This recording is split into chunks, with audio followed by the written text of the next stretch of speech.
안녕하십니까, 덴탈장 이송윤TV입니다. 오늘도 치과 얘기를 한번 해보려고 나왔습니다. 오늘은 치아 자체 얘기가 아니고요, 혀나 혓바늘이나 잇몸 그리고 볼살에 생기는 뾰루지라고 해야 될까요? 이런 거에 대해서 간단히 한번 얘기를 해보고, 구강암에 관해서도 한번 간단한 감별을 할 수 있는 방법에 대해서 한번 소개해 드리려고 합니다. 그러면 한번 내용으로 들어가 보도록 하겠습니다.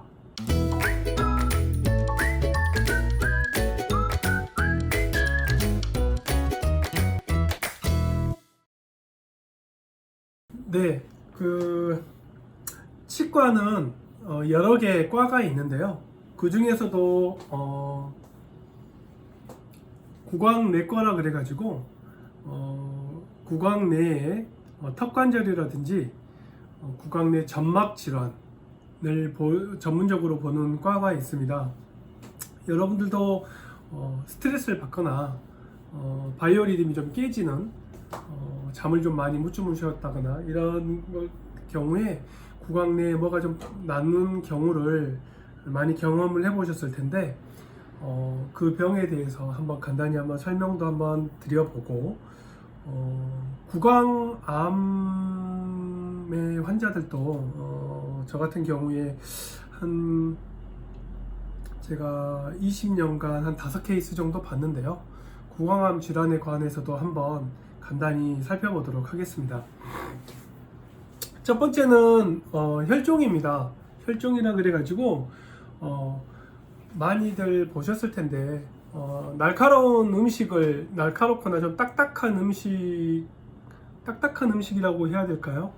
음식을 함부로 씹다가 입천장이나 볼에 스크래치가 가해지는 경우도 있고, 또 하나는 어금니로 실제로 볼살을 직접 씹어서 상처가 생겼는데, 구강내 점막은 탄성 섬유가 많고요.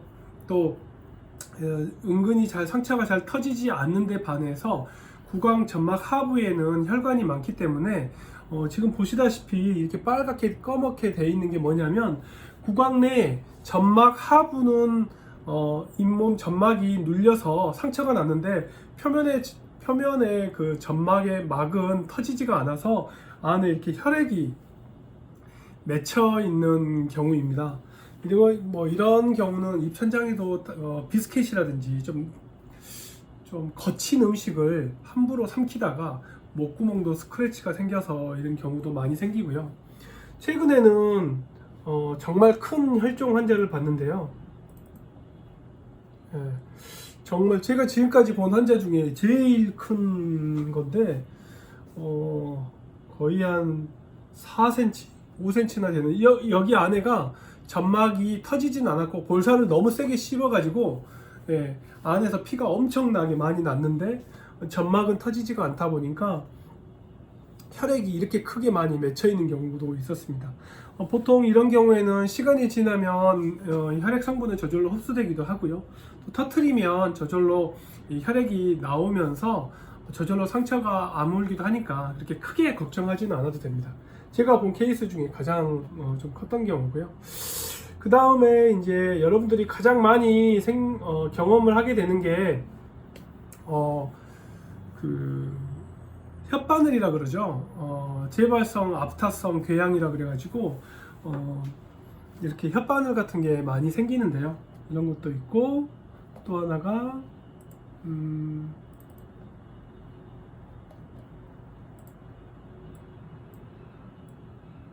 이렇게 보시면 혓바늘이 이렇게 생기는 경우가 있어요. 되게 많이 환자분들이 아파하시기도 하고, 어떤 치과에서는 알보칠이라는 약제를 발라드리기도 하고요. 또 어떤 치과에서는 오라메디라는 걸 발라드리기도 하는데, 사실 두 약제 자체가 이 혓바늘을 낫게 하는 성분은 없습니다. 오라메디는 제가 알기에 거의 대부분의 성분이 진통, 약간 통증을 느끼지 못하게 하는 진통제 성분이 대부분이고요. 그리고 혹시 오라메디를 도포할 때는 이 점막 표면을 완전히 건조시킨 다음에, 침이 없게 건조시킨 다음에 오라메디를 발라야지, 거의 딱 달라붙어서 떨어지지 않고 이렇게 오랫동안 진통 효과를 느끼게 해줄 수 있는 거죠. 그래서 혓바늘은 되게 아주 쉽게 설명드리면 이 병은 자가 면역 질환이라고 하는데, 자가 면역 질환이란 건 뭐냐면 여러분들이 잠을 많이 못 주무시거나 삶의 이런 전반적인 루틴이 깨지고 그리고 스트레스를 많이 받거나 그러면 외부에서 병균이 들어올 때 싸워야 될 우리의 면역 세포들이 우리 몸을 공격한 겁니다. 그래서 약간 우리의 면역 체계가 약간 맛이 간 거죠. 그래서 자가 면역 질환이라 그래가지고 우리 몸을 지키는 면역이 우리 몸을 공격해서 생긴 질환입니다. 그래서 자가 면역 질환이라 그래가지고 이거는 시간이 지나면 저절로 낫는다고 보시면 돼요. 그래서 혓바늘은 정 아프시면 오라메디라든지 이런 거를 좀 표면을 좀 건조시킨 다음에, 침이 안 묻게 좀 건조시킨 다음에 면봉으로 살짝 발라주면 되고, 자가 면역 질환이라서 충분히 잠 주무시고 일상으로 많이 이제 패턴으로 스트레스도 조금 줄이시고 이렇게 하시면 그렇게 쉽게 간단히 저절로 나을 수 있는 질환입니다. 그리고 이제 또 하나는 이제 구강암 환자분인데요. 구강암을 판별할 수 있는 가장 쉬운 방법은요, 첫 번째, 살점이 파이는 궤양 질환, 궤양을 띠고 있고요.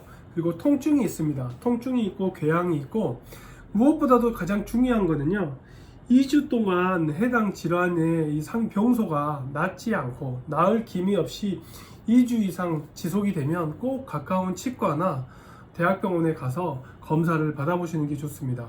그래서 구강암 질환의 특징이라고 하면 통증이 있고요, 궤양이 있습니다. 어떤 살점의 일부가 떨어져 나가고, 그리고 세 번째로는 2주가 지나도 통증이 2주가 지나도 병소가 줄어들지 않는 경우에는 꼭 가까운 치과나 대학병원에 가서 조직검사를 한번 받아보시는 게 좋습니다. 그리고 다음에는